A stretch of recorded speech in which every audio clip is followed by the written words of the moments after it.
Have you ever had that little moment of panic when you can't find your keys? Or, you walk into a room and just completely blank on why you're even there? Yeah, we've all done it. And sometimes that little voice in the back of our minds starts to wonder, is this just a normal part of getting older? Or is it something else? It's a huge question, right? It's something millions of us ask ourselves and our doctors. So today, we're going to dive into that and get some real clarity. Okay, so here's the first thing you really got to know. Dementia itself isn't one specific disease. Think of it kind of like having a fever. A fever tells you, hey, something's wrong in your body, but it doesn't tell you what is wrong. Dementia is the same idea. It's an umbrella term for a whole collection of symptoms, like memory loss, that are serious enough to really get in the way of daily life. And this right here, this is probably the most important distinction to make. We all forget where we put our car keys sometimes. That's just normal aging. It's annoying, for sure, but you still know what keys are for. Dementia is a whole different ballgame. It's forgetting the very concept of a key. And that's when it stops being a simple memory lapse and starts to interfere with your ability to actually function.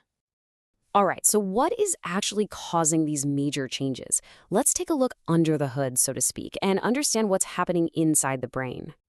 So right away, you can see the big one, Alzheimer's disease. It's responsible for the vast majority of cases, somewhere between 60 and 80%. I mean, that's huge. But it's not the only player here. You've also got vascular dementia, which is often tied to strokes, and Lewy body dementia, which make up pretty significant slices of the pie, too. And this chart breaks down the why behind those different types. Each one is caused by a different kind of physical damage. With Alzheimer's, you have these infamous plaques and tangles. They're basically abnormal proteins that just gum up the works and damage the brain's nerve cells. Vascular dementia, you can think of that as a plumbing problem. Damaged blood vessels cut off blood flow to parts of the brain. And then you have others, like Lewy body and frontotemporal dementia, which involve different proteins messing with different parts of the brain, and that's why they can have such different symptoms. So what does this look like in the real world? Well, take a look at this number, 5 million. That's the estimated number of adults in the U.S. aged 65 and older who are living with Alzheimer's and other related dementias right now. That is 5 million people. And of course, millions more family members and friends whose lives are touched by this. Okay, so we've talked about the biology and the big numbers, but what does this actually look like day to day for a person and their family? Let's shift our focus to the human side of things, the lived experience. The early signs can be really subtle. It's not just about forgetting stuff. It's things like repeating the same question you just asked 10 minutes ago, or that really frustrating feeling when a word is right on the tip of your tongue, but you just can't grab it, or finding your reading glasses in the freezer and having absolutely no memory of putting them there. These are the kinds of little changes that families often notice first. And it's so important to understand that dementia is progressive. It gets worse over time.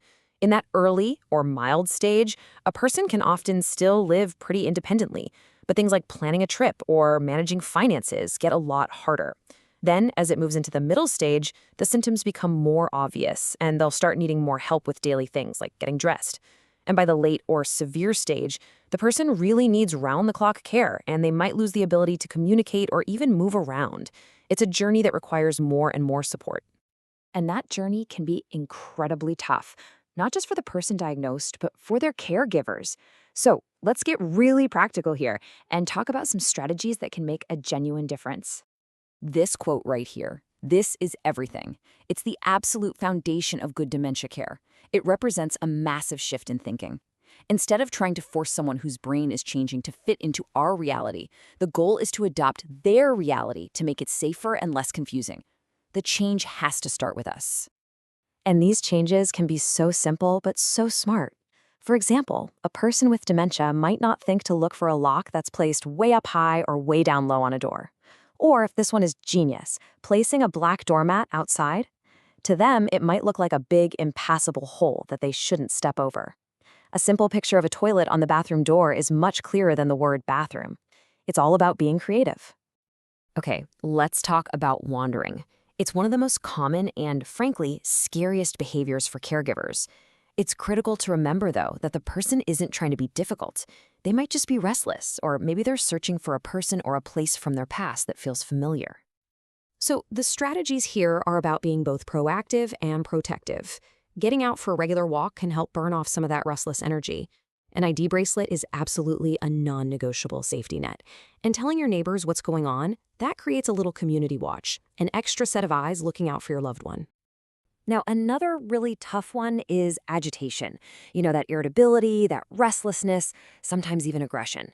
It's often a response to feeling confused, overwhelmed, or like their control is being taken away from them. So the goal here is to de-escalate, not confront.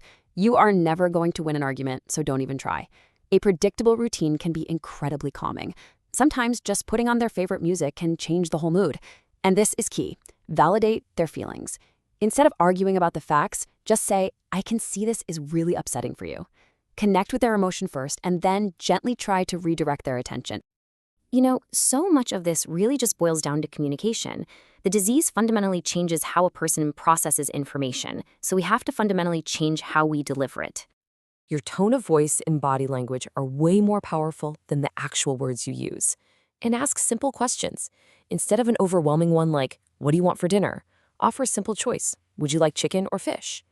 Listen for the emotion behind what they're saying, even if the words don't quite make sense. And remember to tap into the past. Long-term memories are often much stronger, and talking about childhood can be a really wonderful way to connect. This whole journey can feel so isolating at times, but it is so, so important to remember that help is out there. No one has to go through this alone. This quote just brings everything together perfectly. Whether a person's words make perfect, logical sense or not, the feelings they're trying to communicate are 100% real.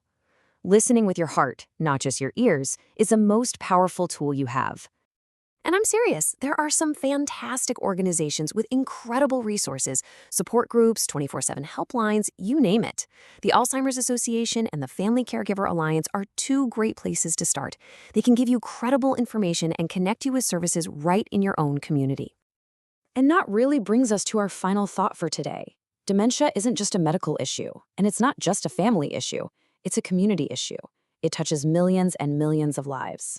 So the real question for all of us is, how can we be more patient, more understanding, and more supportive of our neighbors, our friends, and our own family members who are walking this path?